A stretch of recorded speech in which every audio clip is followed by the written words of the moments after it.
샬롬. 오늘 내게 주어진 인생을 열정적으로 살아가고 계신가요?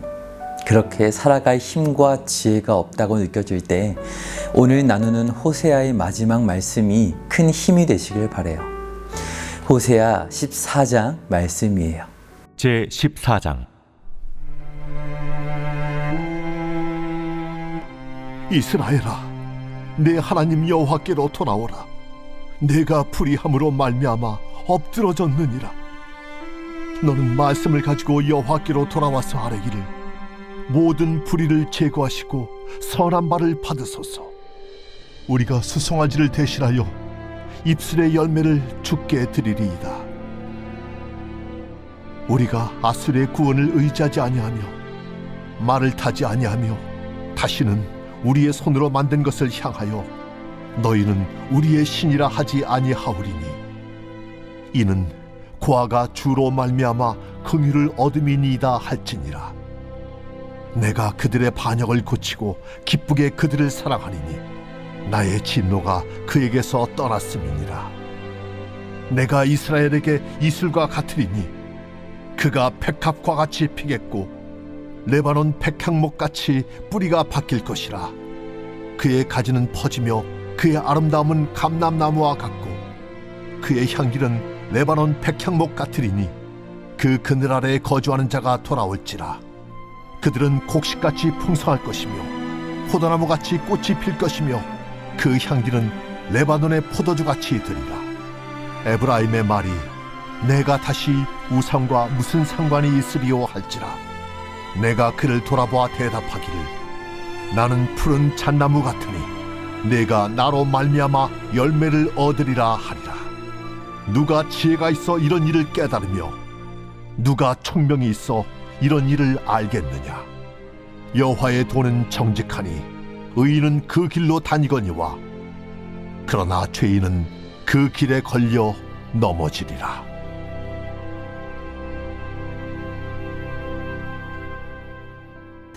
호세아서를 한마디로 표현하자면 어떻게 표현할 수 있을까요? 저는 불과 같은 하나님의 사랑이라고 말할 수 있을 것 같아요. 불과 같은 열정적인 사랑, 호세아서가 보여주는 하나님의 사랑이에요. 열정적인 사랑이라고 하면 보통 젊은 남녀의 사랑을 떠올리게 되죠. 하지만 호세아서는 또 다른 사랑의 열정을 보여주고 있는데요. 그것은 바로 희생과 헌신의 열정이에요. 희생과 헌신의 열정은 사랑을 무르익게 해주는 중요한 역할을 감당하고 있어요.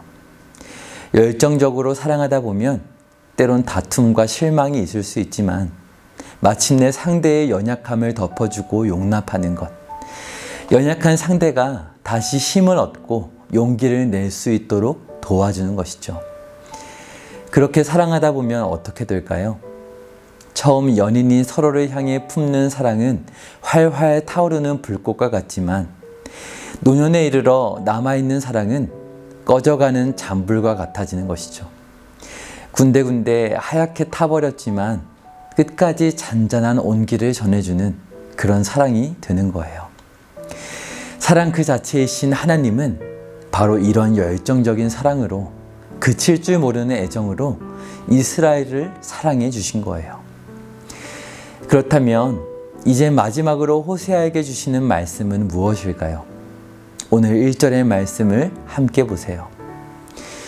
이스라엘아, 내 하나님 여호와께로 돌아오라. 내가 불의함으로 말미암아 엎드러졌느니라.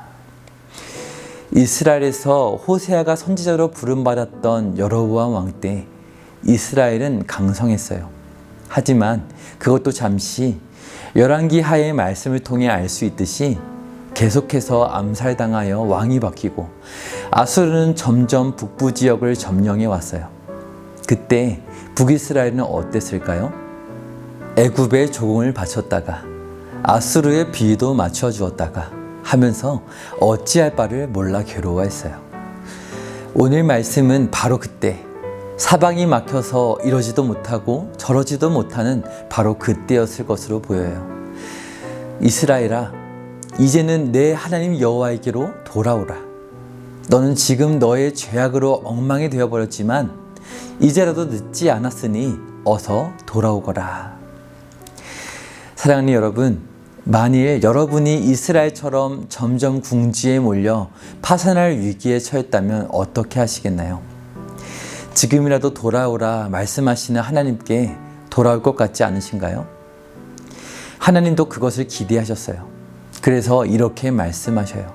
2절과 3절을 보세요. 너는 말씀을 가지고 여호와께로 돌아와서 아뢰기를 모든 불의를 제거하시고 선한 바를 받으소서. 우리가 수송아지를 대신하여 입술의 열매를 주께 드리리이다. 우리가 아수르의 구원을 의지하지 아니하며 말을 타지 아니하며 다시는 우리의 손으로 만든 것을 향하여 너희는 우리의 신이라 하지 아니하오리니. 네, 바로 이런 고백을 듣길 원하시는 거예요. 더 이상 아수르에게 조공을 바치며 우리 손으로 만든 나무 조각을 신이라 하지 않겠습니다. 특별히 2절을 보니까 오직 하나님만이 우리 안에 있는 불의, 곧 죄를 제거해 주실 수 있습니다 라고 고백하고 있어요. 그러면서 여기 독특한 표현이 나오는데요. 2절을 잘 보시면 무엇을 가지고 여호와께로 돌아오라 하시나요? 네, 말씀이에요. 우리가 오늘도 구약의 호세아 말씀을 통해 하나님의 사랑을 깊이 묵상하고 기도하는 시간을 갖는 것처럼 이스라엘 백성들에게도 말씀하시는 거예요. 너희가 지금까지 들었던 나의 말씀들을 가지고 이제는 내게 돌아오거라. 그런데요, 이 말씀이라는 단어는 두 가지 의미로 사용될 수 있는 표현이에요. 원어를 보니까 다바르라는 말인데 문맥에 따라서 하나님의 말씀이 될 수도 있고 사람의 회개하는 고백이 될 수도 있는 표현이에요. 그런데 오늘 이 구절에서는 두 가지 모두 다 가능하게 되어 있어요. 너는 회개의 고백을 가지고 여호와께로 돌아오거라. 그래서 2절 뒤에 이런 표현을 하시는 거예요. 너희가 말하기를 우리가 수송아지를 대신하여 입술의 열매를 주께 드리리이다. 이렇게 말했으면 좋겠구나. 네, 수송아지 이끌고 와서 마음에도 없는 제사를 드리는 것 원치 않으신다는 거죠. 그것보다 입술의 열매로 제사를 드렸으면 좋겠다는 것이에요. 그것을 얼마나 원하고 또 원하셨는지 히브리서에서도 이 말씀을 기록해 놓으셨어요. 히브리서 13장 15절을 보시면 그러므로 우리는 예수로 말미암아 항상 찬송의 제사를 하나님께 드리자. 이는 그 이름을 증언하는 입술의 열매니라. 사랑하는 여러분, 여기 말씀에는 오늘 호세아서와 예수님을 이어주는 놀라운 비밀이 담겨 있어요. 당장 눈앞에 아수르라는 거대한 제국에 어찌할 바를 모르던 백성들에게 하나님은 말씀하시는 거예요. 눈앞의 상황이 너무 힘들겠지. 그렇지만 이제 그 눈을 감고 내가 주었던 말씀들을 기억하거라. 그리고 잘못을 회개하고 믿음을 고백하는 입술의 열매로 내게 나아오거라. 왜일까요? 하나님은 생명을 거는 희생과 헌신의 열정으로 반드시 구원해 내실 것이기 때문이에요. 이것을 어떻게 알 수 있을까요? 방금 읽어드렸던 히브리서의 말씀 앞구절인데요. 이런 말씀이 있어요. 예수도 자기 피로써 백성을 거룩하게 하려고 성문 밖에서 고난을 받으셨느니라. 그런즉 우리도 그의 치욕을 짊어지고 영문 밖으로 그에게 나아가자. 우리가 여기에는 영구한 도성이 없으므로 장차 올 것을 찾나니 그러므로. 네, 그 하나님의 열정은 십자가에서 증명되었어요. 아, 하나님께서 호세아서를 통해 말씀하신 사랑이 이 정도였구나. 자신의 하나밖에 없는 아들을 내어주시고 아들이신 예수님은 하나님이신데도 불구하고 그 엄청난 생명값을 지불하실 만큼 그 사랑이 진심이셨구나. 우리는 알 수 있는 것이죠. 우리가 받은 이 사랑을 오늘 하나님은 이렇게 표현하고 계셔요. 본문 3절의 끝부분을 보세요. 고아가 주로 말미암아 긍휼을 얻음이니라 할지니라. 아멘.